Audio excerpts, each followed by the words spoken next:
결론적으로 이제 주사 피부염에서 음식 관리 세 줄 요약 해보면은 이제 그래서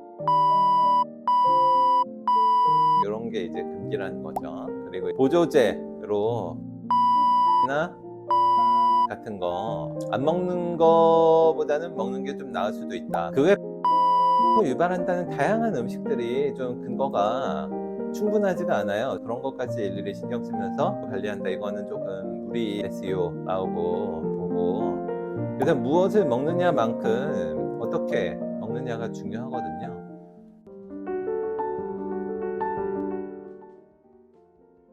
안녕하세요. 더마허브 TV 스킨룩스 대표 원장입니다. 오늘은 주사 피부염 음식 관리에 대해서 요것만 잘하면 됩니다 라고 한번 뽑아보려고 하는데요. 저번 영상에서 지루성 피부염 일상관리 요것만 하면 됩니다 라고 한번 말씀드렸었는데, 비슷한 맥락입니다. 요거는 2022년에 미국의 주사 피부염 소사이어티에서 한번 조사를 한 게 있어서 그 내용 가지고 한번 말씀드리겠습니다. 요거 내용이 좋아요. 그래서 오늘은 음식에 대해서 한번 다뤄보고, 다음번 영상에서는 음식 빼고 나머지 일상관리에 대해서 말씀드릴 겁니다. 더마허브 스킨룩스 특허 물질의 홍조 치료 임상이고요.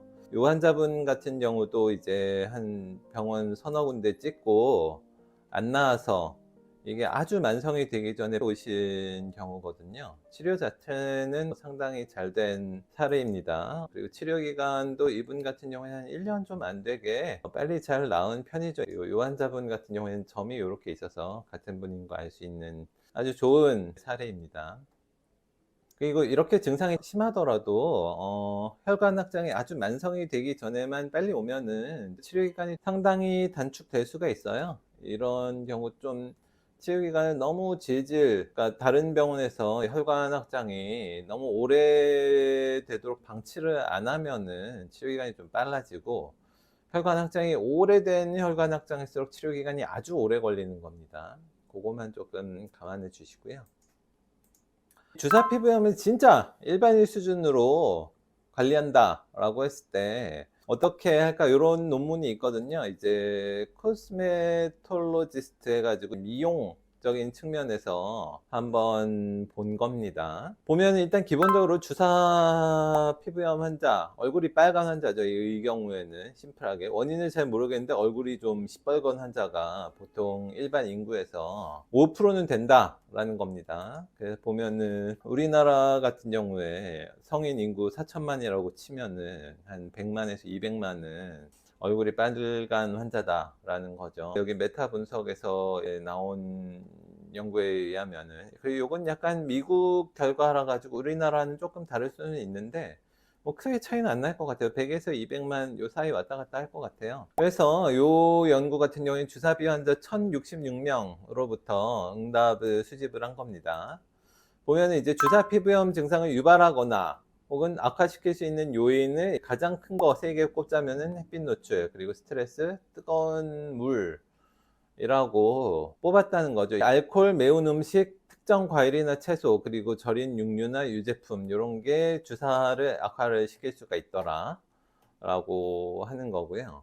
그리고 이제 발적을 유발시킬 수 있는 뭐 다양한 물질들이 있거든요. 그런데 일일이 따지기 시작하면은 너무 많다라는 거고, 그리고 발적을 유발하는 식품에 대한 근거가 부족하다. 소규모 연구, 작은 사례 보고에서 나온 거기 때문에 이것까지 다 신경 쓰기에는 좀 피곤하고 힘들고 현실적으로 가능하지도 않다라고 저는 보는 겁니다. 그래서 요 위에 큰 것들, 뭐 햇빛 노출, 뭐 스트레스는 빼고, 스트레스 받고 싶어서 받는 사람 없잖아요. 스트레스 빼고, 뜨거운 음료, 그리고 알코올, 매운 음식, 그리고 가능하면 유제품 정도. 근데 유제품은 확실히 자기가 유제품에 자극이 있다라고 하는 분들은 빼시는데, 아니면은 그냥 유제품은 신경 안 씁니다. 왜냐하면 유제품을 빼면 먹을 수 있는 음식이 급감을 하거든요. 웬만한 음식에 유제품이 워낙 많이 들어가기 때문에. 유제품은 뺍니다. 그리고 이제 무엇을 마시느냐만큼 얼마나 뜨거운가가 중요한데, 이게 일부 주사비 환자 같은 경우에 커피가 증상을 악화시킬 수 있다고 많이 하잖아요. 그리고 유튜브에도 보면은 이 병원 유튜브에서 커피 마시지 말라는 유튜브가 꽤 있죠. 이거는 저희 채널 영상으로도 한번 다뤘었는데, 카페인을 더 많이 섭취한 이 대규모 연구에서, 그러니까 후행적 연구에서 나온 겁니다. 카페인을 더 많이 섭취할수록 주사가 발생할 위험이 더 낮다는 결과가 있어요. 이거 굉장히 큰 연구에서.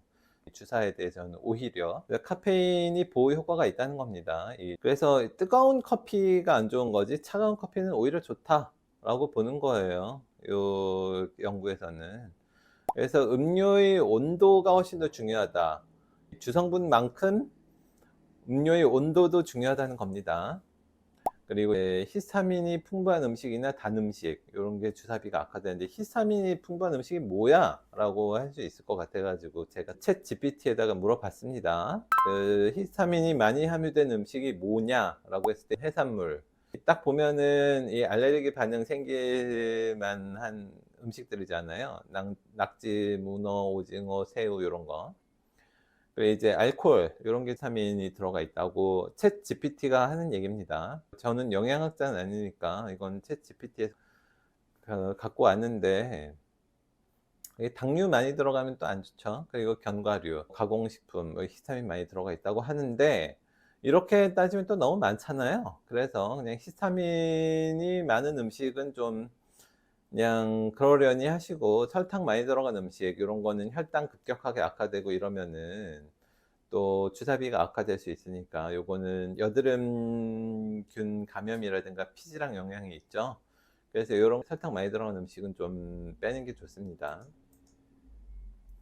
그래서 음식과 식단을 봤을 때 오메가3 지방산을 매일 먹으면은 염증 감소에 조금 도움이 된다는 거죠. 그리고 이제 혈관 확장도 조금 예방할 수 있고, 제가 봤을 때 이 오메가3로 낫지는 않는데 안 먹는 것보다는 먹는 게 조금 나은 것 같아요. 그래서 요거는 한번 넣어 놨습니다. 오메가3 같은 경우에는 이제 주사비랑 소화기 아주 뭐 연관이 없다고 하기는 조금 그래요. 장내 미생물 군집을 조금 도와주면은 요런 그룹이 소화기 기능도 좋아지고 이러면 주사도 약간 좋아지더라, 요런 거죠. 그래서 이제 유산균이나 오메가3 같은 경우에 그냥 안 먹는 것보다는 먹는 게 좀 나을 수도 있다 수준으로 넘어가시면 될 것 같습니다. 결론적으로 이제 주사 피부염에서 음식 관리 세 줄 요약 해보면은, 이제 알코올, 너무 맵고 뜨거운 음식, 음료, 그리고 설탕 많이 들어간 음식, 이런 게 이제 금기라는 거죠. 그리고 이제 보조제로 이제 오메가3나 유산균 같은 거 안 먹는 거보다는 먹는 게 좀 나을 수도 있다 수준으로 보시면 되고, 그 외 발작을 유발한다는 다양한 음식들이 좀 근거가 충분하지가 않아요. 소규모 연구, 소규모 사례 이런 거라 가지고 그런 것까지 일일이 신경 쓰면서 주사비를 음식을 관리한다, 이거는 조금 무리 SEO라고 보고, 그것까지는 신경 쓰지 마시고요. 알코올이나 맵고 뜨거운 음식, 음료, 설탕 많이 들어간 음식, 요거만 제한해도 힘들어요, 사람이 사는데. 그래서 요거 정도만 신경 쓰시면 될 것 같습니다. 그래서 무엇을 먹느냐만큼 어떻게 먹느냐가 중요하거든요. 너무 뜨거운 음식을 피하라는 얘기입니다. 간단히 얘기해서. 핫 워터 안 좋다고 했잖아요. 물만 먹어도 뜨거운 물은 안 좋다는 거예요. 이 정도로 간단하게 주사 피부염에서 음식 관리 한번 정리해 봤습니다. 이 정도면은 이거 보시는 분들도 한번 따라해 볼 만 하겠죠? 제 얘기 아닙니다. 그 미국의 그 주사 피부염 소사이어티에서 작년에 리서치한 거예요. 그래서 충분히 믿을 만한 내용이니까 이 정도는 참조하시면 좋겠습니다. 오늘 영상은 여기까지 하겠습니다. 고맙습니다.